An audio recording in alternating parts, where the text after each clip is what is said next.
এক দেশে এক সময় ছিল এক ইঁদুর ও এক কাঁকড়া। তারা ছিল খুব ভালো বন্ধু। একদিন তারা একসাথে জঙ্গলে গেল আগুন জ্বালানোর কাঠ কুড়াতে।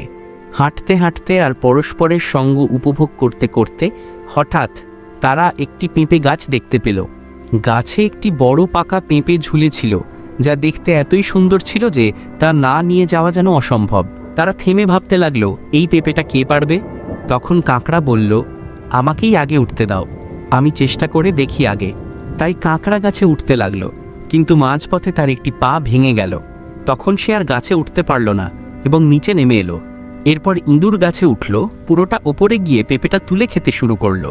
নিচে দাঁড়িয়ে থাকা কাঁকড়া বলল, তুমি কি আমার সাথে ভাগ করে খাবে না?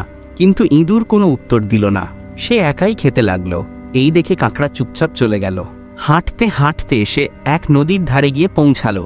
সেখানে সে এক বিশাল লাল স্ন্যাপার মাছ দেখতে পেল, যা খুব সুস্বাদু হয়। সে মাছটিকে ধরল ও উপরে নিয়ে এলো।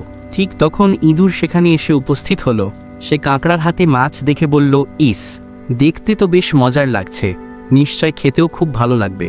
তখন কাঁকড়া বলল, তুমি যদিও আমার সাথে খাদ্য ভাগ করনি, পূর্বে আমাকে না দিয়ে তুমি একা খেয়েছ, কিন্তু আমি তবুও তোমার সাথে ভাগ করব যদি তুমি প্রতিজ্ঞা করো তোমার যেটুকু থাকবে তা তুমি আমার সাথে ভাগ করবে। ইঁদুর রাজি হলো। তারা দুজনেই খুশি মনে ফিরে গেল এক সুস্বাদু খাবার নিয়ে, যা তারা একসাথে ভাগ করে খাবে। ভাগাভাগিতে আসে প্রকৃত আনন্দ। যত তুমি দেবে ততই তোমার থাকবে। ভাগ করে নেওয়া মধ্যেই ভালোবাসা প্রকাশ পায়। গল্পটি একটি পালাউয়ের লোককাহিনী। এই গল্পের শিক্ষা হলো, বন্ধুদের মধ্যে জিনিস ভাগ করে নিলে আনন্দ বাড়ে। এর কারণ হলো, যখন আমরা কিছু ভাগ করি তখন আমরা শুধু সেই জিনিসটি ভাগ করি না, সেই সাথে নিজেদের ভালো লাগা, অনুভূতি এবং অভিজ্ঞতাও ভাগ করি। এর ফলে আমাদের মধ্যে একটি বন্ধন তৈরি হয়, যা আমাদের সম্পর্ককে আরও মজবুত করে। গল্পটি থেকে আমরা এই শিক্ষা পাই যে বন্ধুদের মধ্যে জিনিস ভাগ করে নিলে আনন্দ বাড়ে এবং ভালোবাসাও প্রকাশ পায়।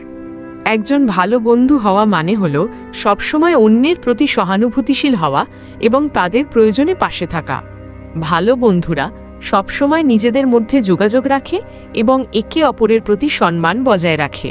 হ্যাঁ, বন্ধুদের মধ্যে সহযোগিতা এবং সহযোগী মনোভাব থাকা উচিত। এছাড়া সবসময় একে অপরের প্রতি সৎ থাকা উচিত। বন্ধুত্বের মধ্যে বিশ্বাস এবং সততা খুব গুরুত্বপূর্ণ। একে অপরের ব্যক্তিগত সীমারেখাগুলো সম্মান করা উচিত। ভিডিওটি ভালো লাগলে এডুকেশন বাংলা চ্যানেলটি সাবস্ক্রাইব করুন। নিয়মিত ভিডিও পেতে বেল বাটনটি ক্লিক করুন।